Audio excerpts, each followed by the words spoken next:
Come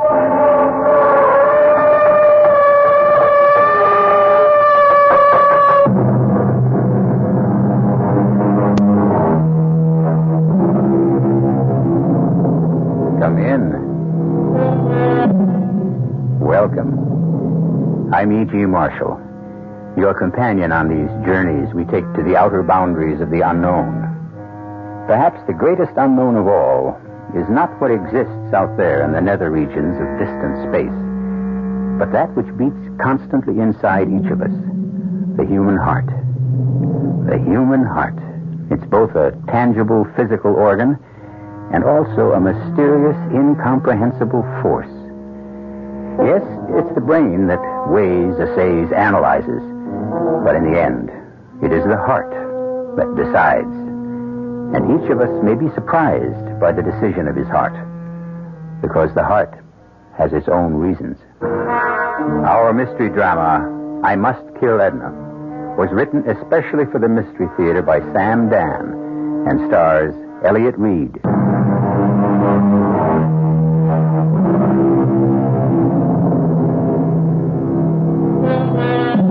We are commanded by laws, both human and divine, to tell the truth. But what is truth? If sages, philosophers, and saints have disagreed, what hope is there for us ordinary, modest folk? The ancient Romans actually exempted certain areas of human behavior from the truth. For instance, you didn't have to tell the truth about love. And a famous saying of the times was, the gods laugh at the lies of lovers. And talking about love, we now arrive at that delicate balance of falsehood and truth, from which is drawn all of love's nourishment and sustenance. And to a consideration of Chester Masefield, a lover par excellence. When Chester said to Edna Morrissey, "I love you, darling," he was telling the truth, as he saw it, and felt it, and wished it on that particular day. But let the story tell itself. You must listen to me, Edna. Darling. Yes, darling, my darling Edna. Chester. No, don't tell me to stop. Be sensible. Why? Why should I be sensible? Because... Why should I be sensible? Why be prejudiced against me? Who else in this mad world is sensible? Chester, please be serious. My darling Edna. Ah, you live in a universe filled with fools and madmen. Oh, Chester. No, you must permit me my say. But a marriage between you and me, it's impossible. Why? We've been through it. Why? I'm older. This match was arranged in heaven. I need an older woman. You need a younger man. I don't need a man who will... How do you know? You never had one. I had to say that, Edna. Why? It isn't true. I've been married. To whom? To a dried-up, decrepit, doddering Chester. He was the soul of goodness.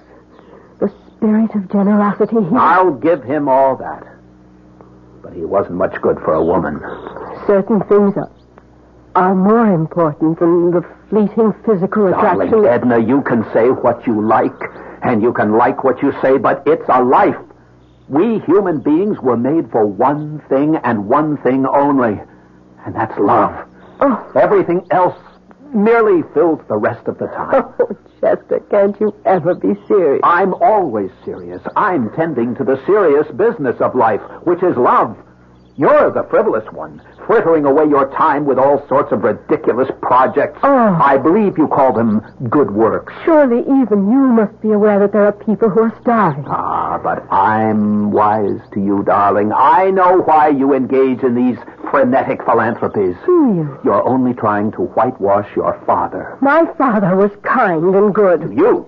To you alone in all the world. But he sweated and swindled and stole his fortune from the poor, from the helpless, from the ignorant. That's a vicious... Now, careful, don't say lie. But that was a long time ago. And nobody cares. No one remembers. You don't have to give it back. Oh, Chester, what am I going to do with you? Marry me. But it simply doesn't make sense. Darling, please stop objecting so much. Come here. Oh, Chester. You see, my darling, nothing could ever be more important than this.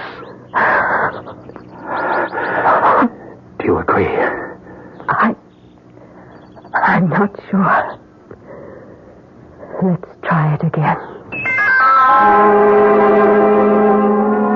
And so, we were married. Edna, of course, was deliriously happy, and I was happy too. It was an exciting, a heady experience for each of us. For Edna, it was an introduction to love. For me, it was an introduction to wealth. There are, after all, very few men in our society whose wives are millionaires. And I had joined this extremely select group. And I tell you, there's nothing like it. However, there was the matter of some of her charities. But if we could have everything we want here on earth, there'd be no point in going to heaven after we die, would there? And this, my darling, is our newest building here on Animal Farm. I see. It's a serpentarium. A what? A serpentarium. A house of snakes. How fascinating. Yes. Poor, maligned, and misunderstood creatures. Come. Would you like to see them? Well, Oh, they're all secure behind glass. in that case... These are called pit vipers. That's because they have that indentation between the eye and the nose. Fascinating. These are all rattlesnakes and copperheads. Charming creatures. They are lovely, graceful, elegant. And yet mankind will soon exterminate them completely. Now, darling, is that bad? Oh, my dear, you're such a barbarian. I love them. They're beautiful, cool, and pleasant to the touch. My dear, you don't touch them. I've been told that they won't harm you Yes? if there is neither hate nor fear in your heart. Is it all right if I never touch them? Oh, Chester, darling. I know you're laughing at me. I'm doing no such thing. I believe everything you're telling me. You lie so beautifully. You think I'm a nut. And all these activities of mine... Oh, I approve of them completely. They bore you stiff. No. As a matter of fact... I didn't marry you in the hope of changing you. Why don't you drive to town today? Have lunch at your club. Do something you like. And you'll come back refreshed. Are you sure you can spare me? No. But I'll get through the day. Somehow. Chester Macefield. Why, it's Fred. I thought you'd given up the club for good. I've been in the country these past few months. Join me for lunch? Of course. I understand congratulations are in order. Thank you. Here, she's a lovely woman. Thank you again.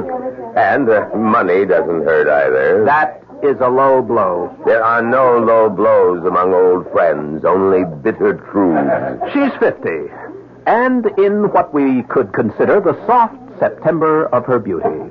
I'm 40, and I've decided to retire. From what? From love. From love? Precisely. Well, how does one retire Ever from since love? I found out that we were boys and they were girls, love has been my occupation, my preoccupation, my profession. Other men would say, I'm a doctor, I'm a lawyer, a banker, but I would say, I'm a lover. Well, I suppose you were at that. Now I realize that love simply does not exist. It's a snare, a delusion, a swindle. This from you, Chester the lover? The oasis of love is merely a mirage. I will no longer pursue it. But it was always a lie, a lovely lie. Well, since love doesn't exist, I've decided to settle for happiness. You sound as if the two are mutually exclusive. Perhaps they are. Mr. Caswell? Oh, my goodness, I had forgotten all about you. The doorman said you'd be in the dining room, and I said, well, I don't know if I should really interrupt Mr. Caswell when he's discussing important business. Have you had your lunch? Well, An aspiring young actress should never turn down a meal. Even if you had lunch, eat again. You may be out of luck tomorrow. Oh, really, Mr. Caswell? You're so kind. Yes, I know. Chester, this is Sue Ellen Quackenbush. Mr. Macefield, Sue Ellen. Hello, Sue Ellen. Are you a theatrical producer, too, Mr. Mason? No, he can't do you any good at all. Turn it off, Sue Ellen. Oh, isn't he terrible, Mr. Mason? Her father saved my life before she was born. A couple of wars ago. Now this one wants to be an actress, so he sends her to see me.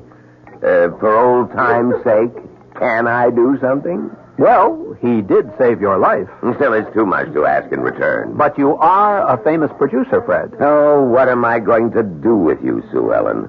She's a lovely child, but she can't act for beans. I'm not a child. I'm 23. Let's order lunch. Now, what would you like, Sue Ellen? Well, what is this? Beef bourguignon. Did I pronounce that right? I took a year of French in high school. She looked up from the menu as she spoke, and her eyes met mine. And the very words I had spoken but a few moments before exploded in my brain. That sudden, stabbing shock of recognition when the heart is fatally, but oh so sweetly wounded by a woman's glance. Is this how it happens?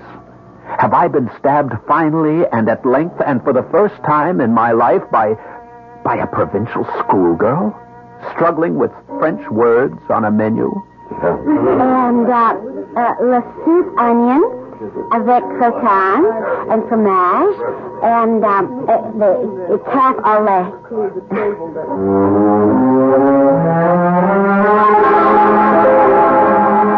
Well, I must say, this is an elegant apartment. I mean, it's like the movies. Is it yours? Oh, yes. That car and this place? Oh, you must be a very wealthy person, Mr. Macefield. Chester. Chester? We have some folks in Talbot Corners who are well off, you know, but no one who's actually wealthy. May I fix you a drink? Oh, you don't have to fix my drink. Just open a bottle of pop. Well, here we are. Yes, here we are. And isn't it just like a book? A simple girl from the country in this luxurious millionaire's apartment. It's like a movie I saw at the Ritz, where they had this... Sue Ellen, Yes? please, shut up. Mr. Macefield. I have something to tell you. I love you. Mr. Macefield. Chester, Chester? I fell in love with you. The only way people can really fall in love. At first sight. Sue Ellen, please, now say something. What? I don't know what to say. Look at me. They'd never believe it back home. Sue Ellen at a loss for words. But this is... Well, it's... I know. It's crazy. I'm twice your age. It's just... Don't say it's impossible. Oh, no, it's It's just... what? I just don't know what it is. Because, well, you see, I also fell in love with you.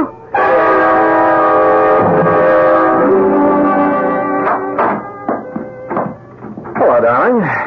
Am I late for dinner? No, dear. As master of this house, dinner must wait your pleasure. I'm starved. Say, did I see Hallowell's car on the road? Yes, I'm sure you did. What was he doing here? I wanted to sign over some property to you. Oh, now, darling. Well, not very much, just some income. So that you don't have to ask me for money. I think it must be embarrassing for a man. Oh, darling, I don't think it's right for you to... Nonsense. Tell me, did anything interesting happen to you in town? No. It was a rather dull, boring, prosaic day. After all, I wasn't with you.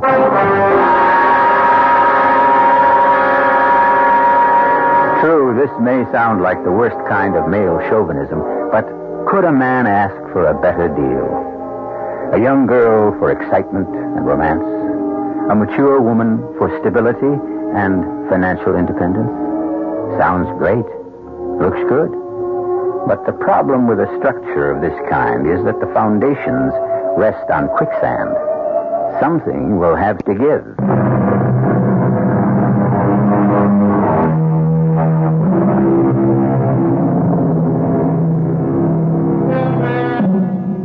For some people, life is a quest, a pursuit of a goal. There are those dedicated souls who search for the great truths of science, of medicine. Noble spirits who strive to make the world better for their having been here. For years, Chester Macefield has also been a seeker. But his aim has been far more modest. He has been looking for love, for someone he could adore with his heart and soul.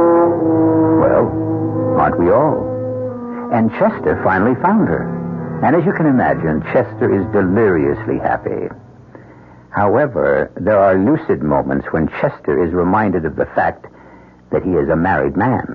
But you could get tickets, Chester, honey. Sue Ellen, that isn't the point. Oh, it's such a good show and all, and the acting is, well, it's just marvelous. And if I don't get to see good acting, how am I ever going to learn how to be an actor? Sue Ellen, I can't take you to the theater. Well, for heaven's sakes, why not? I just couldn't afford to take the risk. I know what.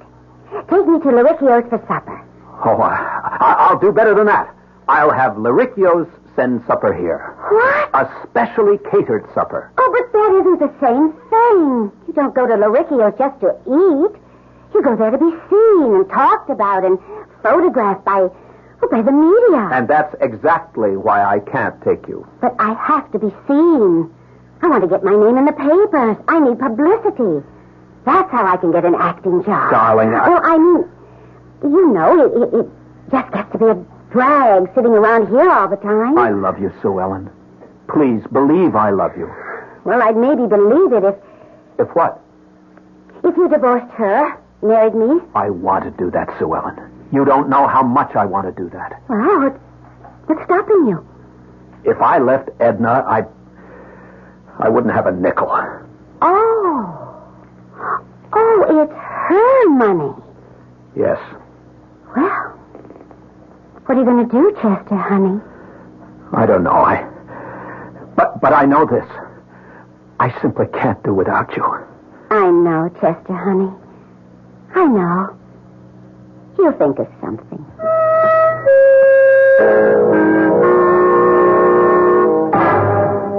Morning, Mr. Macefield. Oh, good morning, Arnold. Have you seen Mrs. Macefield? Yes, sir. She's over at, over at Snake House. Yes, thank you. Yes, sir. Sure goes for them snakes. I mean, I've been working for that woman, must be 20 years now. I never seen nothing like this. What do you mean, Arnold? Well, I guess she found what she's been eking to support all her life. True underdog. Genuine loser. Somebody nobody loves. That's a snake, hands down. Well, as you know, my wife is a most tender-hearted woman. Oh, she's a saint. I bless her. But, What's that? well, I think you should talk to her. About what? Well, how could I put this? He's a big rattler. Well, they do come large, some of them. But he's just overgrown. Well, what about him? They ain't getting bit by a rattler, no peckneck, but it don't necessarily have to be fatal. You follow this? I can't say that I do. Well, on the other hand, this ugly critter's got fangs at least twice the normal length. You know, one chew out of them and... But what does this have to do with... She's taking a fancy to this varmint. She says to me, oh, Arnold, he's so beautiful. If only I could pet him. So, well, maybe you better talk to her. Maybe I'd better. Yeah, well, after all, she's the only woman.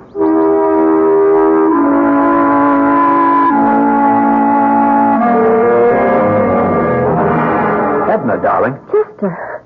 Oh, I didn't hear you come in. What are you doing here? Arnold tells me you spend almost all your time in this place. I simply can't take my eyes away from Nijinsky. Nijinsky? I've named him Nijinsky after that famous, I should say immortal dancer. I know. The one who went mad. Yes. It's my name for him because his movements are like a ballet. Would you agree? Oh, yes. I've made Nijinsky the star of the Serpentarium. He has this huge cage, all to himself. I notice you're dressed for town. Are you going to the city today? Yes, dear. Oh. That'll be the third time this week. Well, Oh, no, I'm sorry. I shouldn't have said that. It sounded as if I were counting. some people at the club want my advice on a venture. I have the right to tell you to stay at my side all day. You should have a rich, productive life of your own. Oh, darling, I owe these men a favor. No, you just go ahead. Is it a promising venture? Oh, well, it could be. If you need any money, let me know. Oh, darling, you shouldn't be so good to me. Why not? I love you.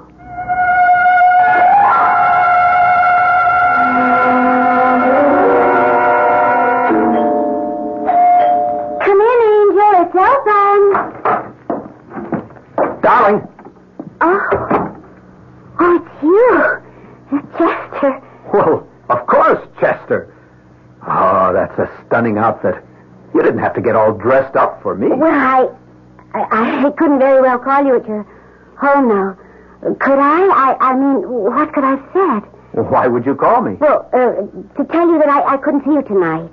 What do you mean you couldn't see me? Hey, baby, it's the man himself. Oh. Perry Wilson, I would like you to meet Mr. Chester Mayfield. Oh, how do you do, sir? How do you do? Perry Wilson is the son of Angus Wilson, who's my dad's dearest, closest friend back home in Talbot Corners. Well, Perry and his mother and dad are here in town, and they want me to have dinner with them at the hotel. Sort of like old times at home. Isn't that right, Perry? Oh, yeah, dinner, and, afterwards we're going to play bridge. That's right. But you can't be my partner, Perry. You always get so mad when I forget which is Trump. It's really only a game, and you make such an issue about it. I don't know where you get that flightiness from, Sue Ellen. You know, your folks are such serious people. Shall we be going? Mother and Dad, they like to be propped. Yes, I know. Well, Perry, would you call your mother and Dad and say we're on the way? Oh, yeah, sure, of course. It's good thinking. Sue Ellen. I couldn't help this, Chester, honey. I must see you tonight. I'll wait for you here. Oh, but, honey, I don't know Please, darling. Oh, sweetie, it's going to be late. And I'm going to be tired and upset. Because the Wilsons always give me a pain. Especially Perry.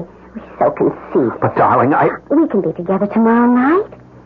Tomorrow? Why, that's only just a few hours away. Sue Ellen, I love you. And I love you, too, Chester. Well, if it isn't Dante, then how's Beatrice? Cut it out. Mind if I sit here? You're a member of the club. What are you doing dining alone? What's that smirk on your face? Oh, I don't know. These May and December romances always inspire smirks, leers, winks. What are you talking about? Miss Sue Ellen Quackenbush. I understand you see quite a bit of her. I'm interested in her career. A fatherly interest, no doubt. She's a talented young lady. Yes, and her talent seems to be in getting men interested in furthering her career. Chester, you're talking to me. See here, Fred, I resent... Now, drop it. I thought we were friends. But if you want to fill the time with trivia, let's talk about the weather. Fred. Chester, I remember what it's like to be 40. The age of anxiety. But it passes. I don't know what I'm going to do about her. She's a tough little cookie. Now, see here. Okay, let's talk trivia. Chester, people are beginning to talk. I'm not interested in other people's hypocritical notions of morality. I don't care if they disapprove. Oh, they won't disapprove. What they will do is worse. They'll laugh. You're starting to become a ludicrous figure. I know. Now, you can't afford that, not you, Chester. Thanks, Fred. Thanks. That's what friends are for, no?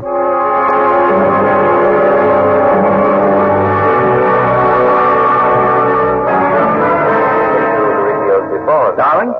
Chester, I thought you were staying in town. Oh, a change in plan. Oh, what happened? Didn't turn off the television. No, leave it on. I just became bored with the city and decided to come home. Tell me about your day. Oh, you'd only laugh at me. Tell me about yours. Oh, you'd only laugh at me. Well, I spent the day being hypnotized. Oh? By whom? By Nijinsky. I can just watch him for hours.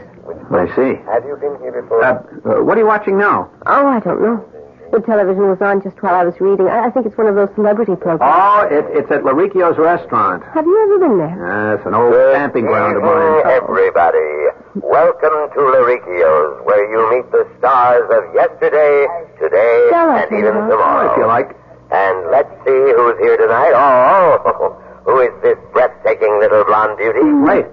Isn't In New York, pursuing a career in the theater, from Talbot Corners, Iowa, Miss Sue Ellen Quackenbush. Hi. Oh, I'm so thrilled, and I feel so humbled to be right here in the middle of all these talented people. Have you made many friends here in New York? Well, yes, I've made so many You're so friends. pale. What is it? Are you and Perry Wilson an item? Chester, you're ill. Perry and I an item? Well, Let me that would turn only this mean what stupid thing off. item. Now, tell me what's bothering you. Nothing. Nothing. No, dear, I'm afraid something's very much the matter. Just sit down.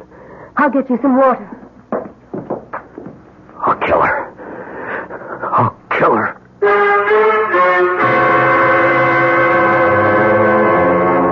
They say there's no fool like an old fool. But still, Chester Macefield isn't that old. So how could he be that foolish? The answer probably lies in the fact that a fool in love is ageless, and therefore hopeless.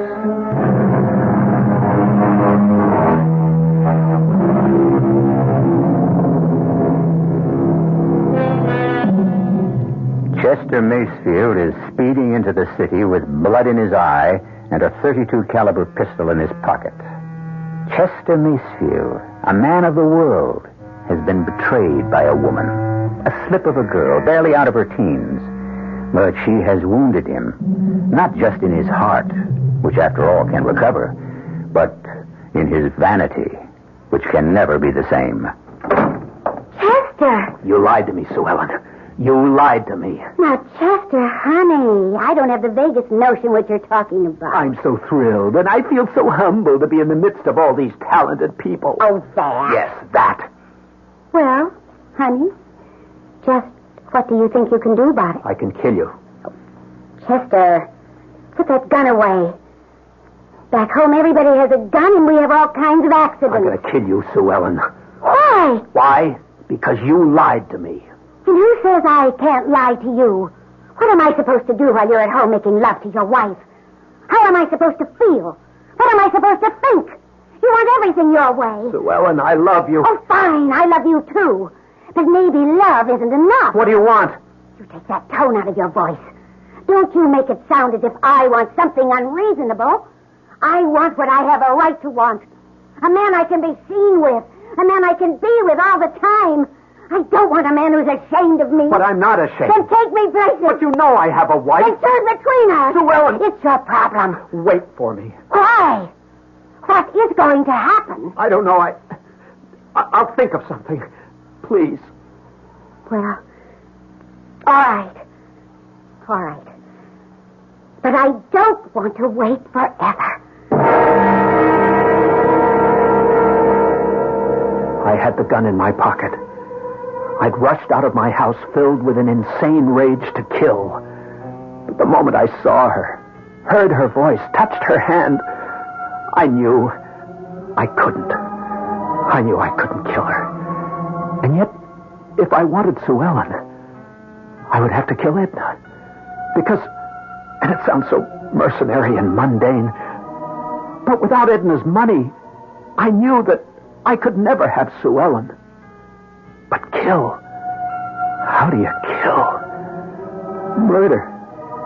Ending the life of another human being. Forever. I couldn't murder Edna. I couldn't. I wouldn't. And yet, as long as Edna lived, I would be forced to do without Sue Ellen. And for me, that would be worse than death. Edna? Oh, good morning, darling. I suppose it's true. What's true? What Arnold tells me, that you spend so much of your time here in the Serpentarium. Oh, I'm just fascinated by Nijinsky. I think we're beginning to communicate. You are? I think what he's trying to tell me is, please don't be afraid. I mean you no harm. Let us be friends. He says that? Well, no, he doesn't say that in so many words. It's the thought that he's trying to communicate. I see. And he is succeeding. Is he? How can you tell? Because each day I become less and less afraid. Oh? And one day, I just know, I'll walk in here and Nijinsky and I will look at each other and smile. And all the fear will be gone from my heart. And I'll be able to say to Nijinsky, come, old friend, why don't we go walking together? You mean you'll actually let him out of his cage? His prison. Why not? He is being shut up there because of the evil that's in my heart, not in his. Well... It'll be the greatest challenge of my life, the test of how I really feel. And I hope to be ready for it. Do you? When? Why do you ask? Well, so that I will be able to lock you up in your room until the foolishness passes. I don't really know when. It could happen to me tomorrow, or next week, or next month, next year, or never. Oh, I shouldn't have said a word to you about it. Darling, I'm your husband, and I love you. And I love you. But two people can never completely become one. There's always a tiny secret place in the heart that... Well, that's my tiny secret place.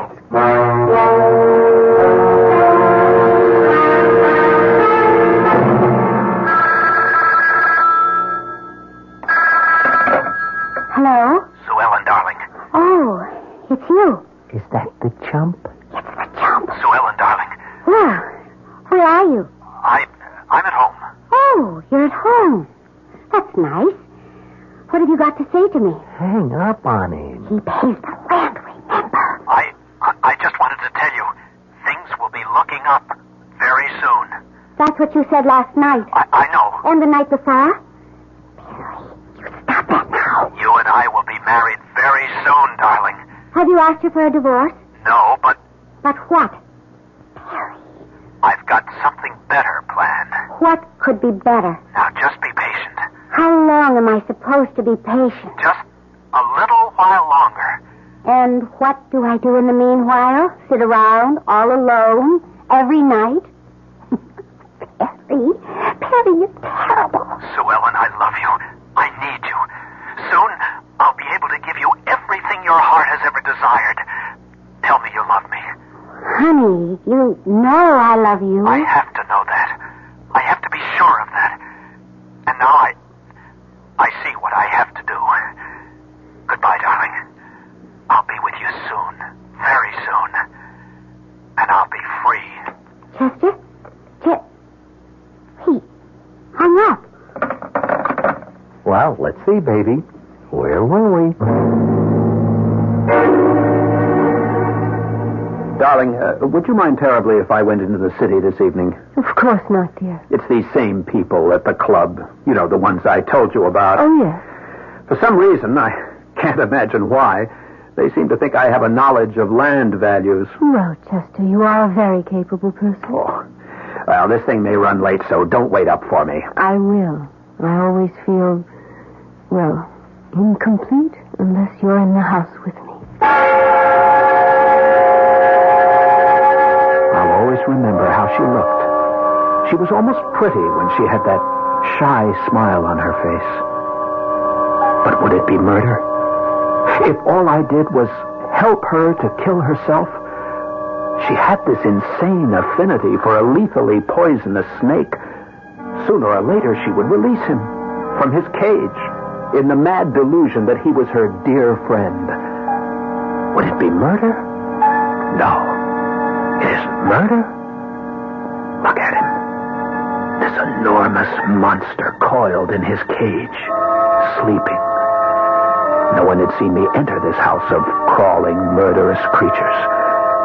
Here on the side, is the latch. All I need do is turn it to open and just slide the glass a few inches to the side. And when he wakes up... Oh, no, don't wake up just yet. Give me my chance to get out of here. That's it. Sleep soundly. And when morning comes, you'll notice the opening, and you'll slither out. And when she walks in here, you'll greet her the way a poisonous snake usually greets people. Good night, Nijinsky. And good hunting. Honey? Maybe I better leave? Why, Shook? Well, maybe, the chump. Oh, the chump never shows up unless he calls first. And you know something? I'm getting sick and tired of Mr. Chester Macefield. Hold on, darling. Let's not be hasty. You don't look a gift horse in the mouth. Yes, well... This horse is kind of old and lame. Hey, what's that? Does he have a key? Oh, my goodness. It's Chester. Sue Ellen, I have wonderful news. Sue Ellen, what is... Now, Chester, darling, let me explain. Lane, what? Look, why don't I just get out of here and leave you two to... Stay where you are. I don't see how you can stop me. I said stay where you are. Well, now, listen, please. Please be careful with... Stay where you are and shut up. Chester, Angel, you don't need that gun. I can explain. Shut up. Why did you come here with a gun? Why? What made me bring the gun? I must have known, deep down, inside, that I would have to use it.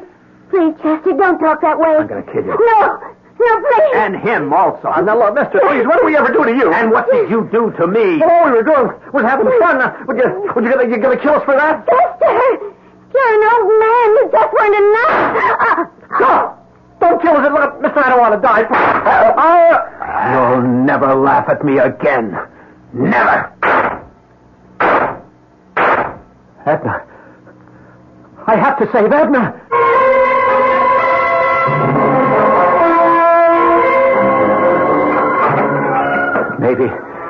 Maybe he's still asleep. Maybe he's still in his cage. I'll just slide the glass closed again and lock the... He's out. I'll have to kill him. No. Empty. Keep away from me. Keep away. I can't move. Why can't I move? Keep away. No!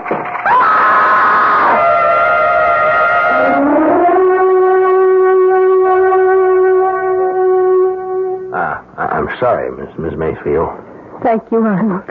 I don't understand. What are you doing inside here? Latch, the cage was open. Yes. Why did you let Nijinsky out? It's my fault. Your fault? Well, why'd you say that? I must have given him the idea. Maybe he wanted to show me that he would do it first. Uh-huh. He was becoming interested in animals. Toward the end, he had become a much more gentle person. But Nijinsky shouldn't have been able to kill him. How could he miss with those lethal fangs? Miss Macefield, I got to make a confession. When I heard you talk one day, pet Nijinsky, you scared me so much that, well, I had the vet sneak in here and remove his poison sacs. Well, then, why did Mr. Macefield die? Well, I guess that's something we'll never know.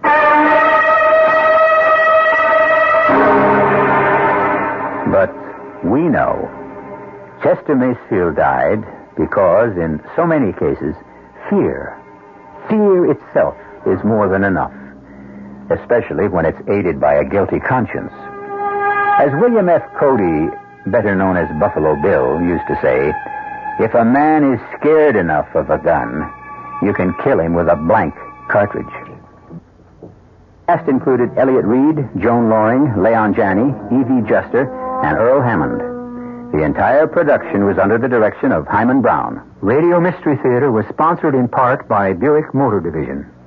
This is E.G. Marshall inviting you to return to our Mystery Theater for another adventure in the macabre. Until next time, pleasant dreams.